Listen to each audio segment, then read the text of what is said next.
Aujourd'hui, on a l'honneur d'être dans l'atelier de Armand Vaillancourt, sculpteur artiste engagé. C'est quoi la place des artistes aujourd'hui? Où on est en l'an 2008 dans cette résistance, dans cette contestation, dans les mouvements d'opposition?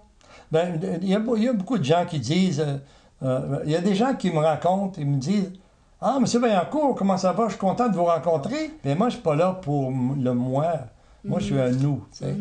Alors, à partir de ça, je suis un outil. Donc, les gens peuvent se servir à condition que ça soit rentable pour une évolution saine d'une société qui est malade, mais archi-malade. Tu sais. On est comme pogné avec un système qui nous égorge constamment. Ça, est-ce que c'était le cas quand vous aviez 25 ans? Ben, c'est-à-dire que quand tu avais 300 pièces dans tes poches, ce qui ne m'arrivait pas souvent, ben, j'ai fait l'arbre de la rue du Rocher à partir de 1953.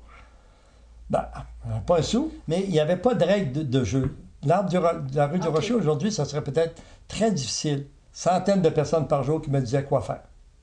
Mais c'est beau, c'est merveilleux. C'est parce que tout le monde avait l'impression que c'est eux qui avaient fait la sculpture avec moi. Dans le fond, c'était vrai. Dans quelle autre lutte, par exemple, vous êtes davantage retrouvé? Ben, j'ai fait toutes les luttes. On peut avoir un pays, en passant par la démocratie, on a des rouages qui peuvent nous amener, que personne ne peut nous empêcher de faire cette révolution. Mais les gens, ben oui, mais c'est ça, les gens qui ont été colonisés. Ils ont peur, les gens ont peur d'avoir peur. Il faut que ça commence jeune, la révolution. Il faut que tu aies des gènes bien placés, puis que comme un jardin, il faut que tu arroses ça quotidiennement. Est-ce que vous avez l'impression qu'on a déjà cherché à vous faire taire? Si on parlait des... Toute ma vie. Toute votre vie, ouais? Oui. Mais pourquoi que j'ai pas d'argent? Pourquoi j'ai des dettes?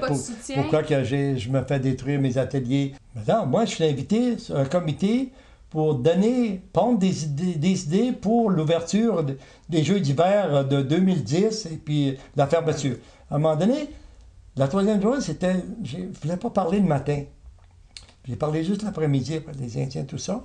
Puis je leur ai dit, écoutez, ça fait 3 jours, 4 jours, je suis avec vous autres. Plus le temps avance, plus moins j'ai de choses à dire. Mais je vais vous dire quand même, parce que j'ai dans le ventre. Comme ça. Moi, je vous souhaite bonne chance avec vos Jeux d'hiver, tu sais. Et j'ai dit, tout ce que j'ai vu depuis 3 jours, puis je ne suis pas le seul d'avoir vu ça, là, c'est « It's too beautiful to be true ». Pour commencer, il y a un gros problème, tu sais. C'est pas vrai que ça va bien comme ça au Canada. C'est pas vrai. J'ai dit, écoutez, moi, là, depuis 60 ans, je suis un indépendantiste. Alors, je ne peux pas vous mentir, puis de dire... Puis tout le monde, avant, « Oh, Canada is beautiful ». Quand je dis, écoute, moi, la mosaïque, là, laissez faire ça, là. Nous, on n'est pas fondateurs, les Québécois, tu sais. Puis depuis qu'on est ici, on se fait tasser. Mais c'est pas pour rien. Moi, je veux que vous soyez heureux.